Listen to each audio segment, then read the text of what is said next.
Bonjour, chers internautes de IGF1.sn. Nous avons le plaisir de recevoir comme invité aujourd'hui M. Bernard Sène. Alors, Bernard, rapidement, est-ce que vous pouvez expliquer à nos internautes ce qui vous a poussé à venir ici pour cet entretien? Oui, merci beaucoup. C'est une opportunité pour moi peut-être de revenir sur la motivation de cet entretien.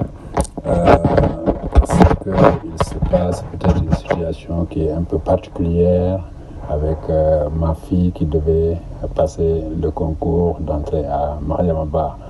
Et donc, présélectionnée, elle était dans la première liste. Nous avons fait toutes les démarches nécessaires en termes de droit d'inscription, toute la documentation qu'il fallait déposer au niveau de l'IF.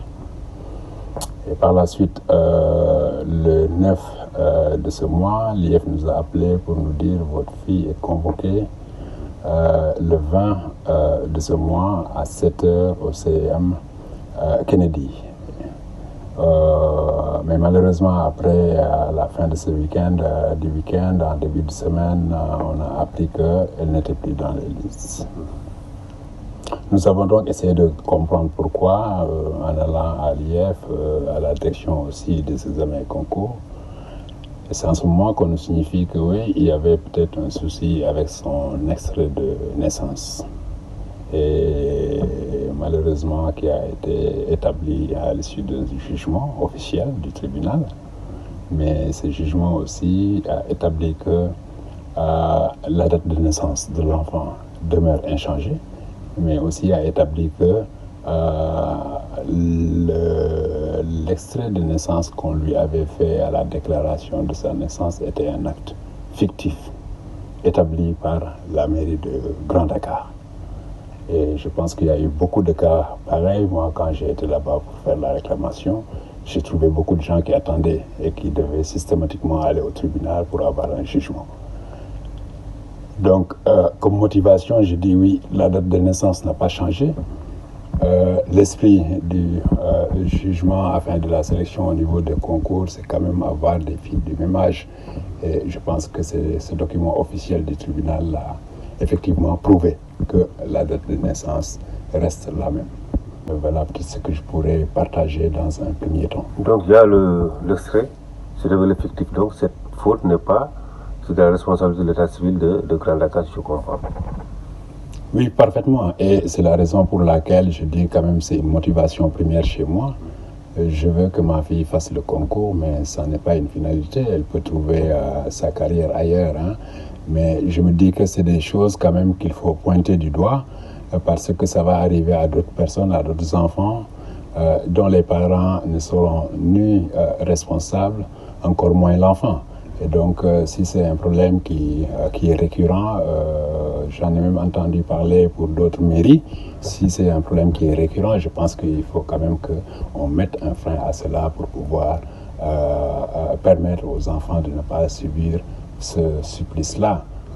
D'ici peut-être quelques années, on va lui demander un extra encore pour aller au Canada, pour aller ailleurs, ainsi de suite. Après, on va dire c'est un jugement et on revient à la case départ. Donc, vous voyez comment ça peut affecter l'enfant toute sa vie. Et ça, je pense qu'il faudrait peut-être corriger cela de manière énergique auprès de la mairie. On ne peut pas me dire qu'on ne peut pas identifier la personne qui a établi ces actes-là. Et je pense qu'il ressort quand même de la forte responsabilité de la mairie et il faudrait des actions correctives puissantes pour que effectivement, non seulement que cela soit corrigé et que l'enfant n'ait pas à subir cela toute sa vie, mais aussi que d'autres personnes ne subissent pas cela dans le futur. Donc le combat, il n'est pas un combat pour ma fille, parce qu'elle fasse l'examen ou pas. Philosophiquement, elle n'a pas ce problème-là, mais le combat, à mon avis, c'est qu'on puisse quand même arriver à corriger cela définitivement dans l'administration sénégalaise. L'autre point, c'est oui, au niveau de l'administration scolaire en tant que telle. Quand je parle de l'administration scolaire, nous avons l'IF, nous avons l'IA, le bureau des examens et les autres démembrements.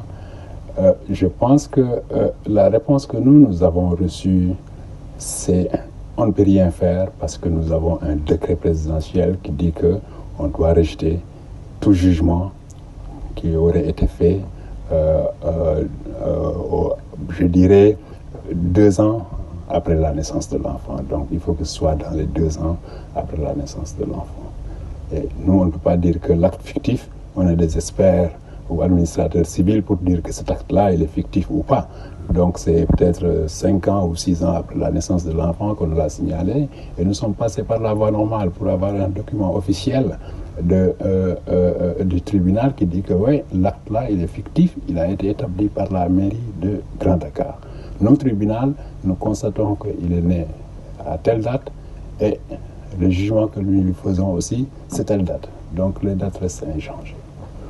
Et je pense que, ayant disposé de tous ces éléments-là, de façon écrite d'ailleurs, l'administration scolaire devrait pouvoir interpréter ou, je ne sais pas, voir dans quelle mesure, en tout cas, prendre cet exemple pour ne serait-ce que changer le décret qui est là, qui, à mon avis, est encore flou parce qu'il ne précise pas les raisons du jugement, parce que les raisons peuvent être variées.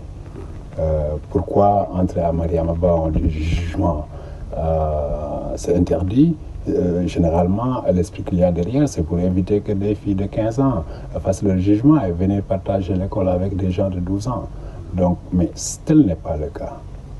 Et le décret, selon ce qu'on m'a dit, ne traite pas de ce cas-là.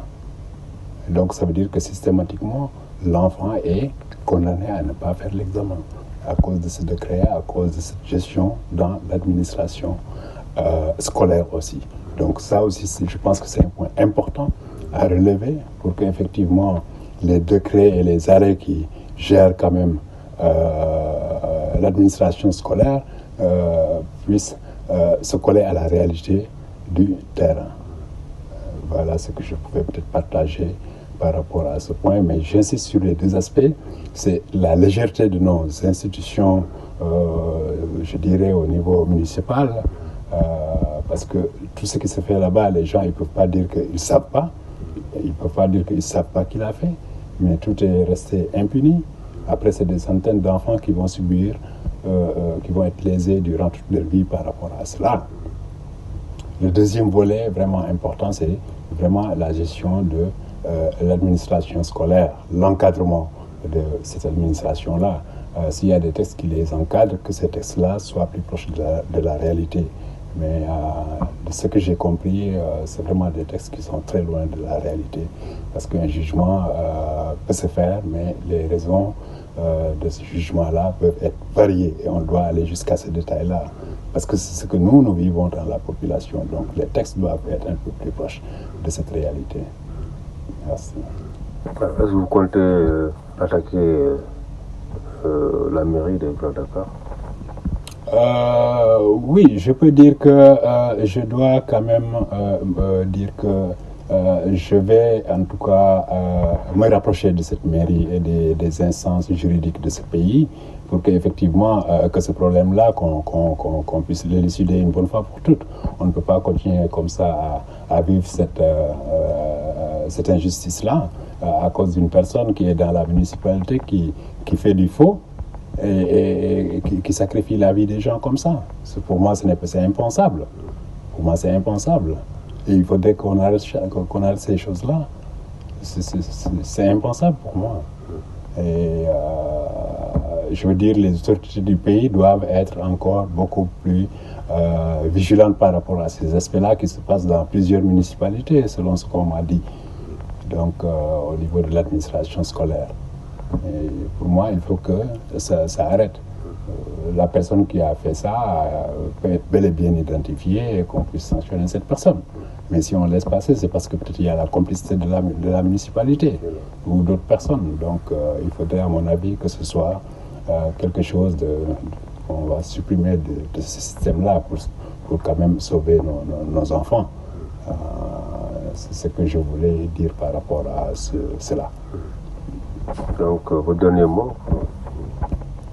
Oui, mon dernier mot, c'est vraiment un appel aux plus hautes instances de ce pays, je dirais, à commencer par la présidence, les ministères, ainsi de suite, qui encadrent véritablement le système scolaire. Je demanderais vraiment à ce qu'ils soient plus vigilants par rapport à ces aspects-là.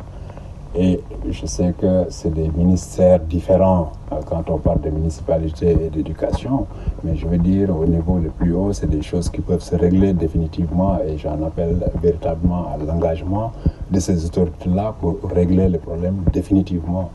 Je le vis, oui, avec philosophie, ma fille aussi, ça peut passer.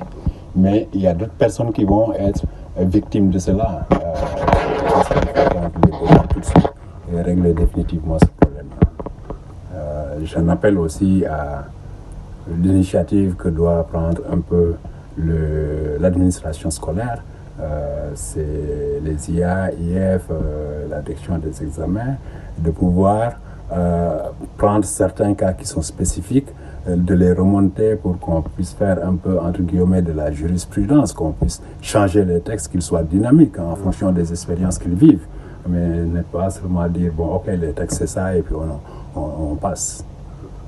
Voilà peut-être les deux appels que je voudrais faire un peu au niveau des autorités concernées. Donc, merci M. Bernard Sène. Je rappelle aux internautes que vous étiez notre invité. Merci à vous et bonne écoute aussi aux internautes. Et à JFM, je remercie beaucoup pour cette occasion et vous souhaite une excellente journée.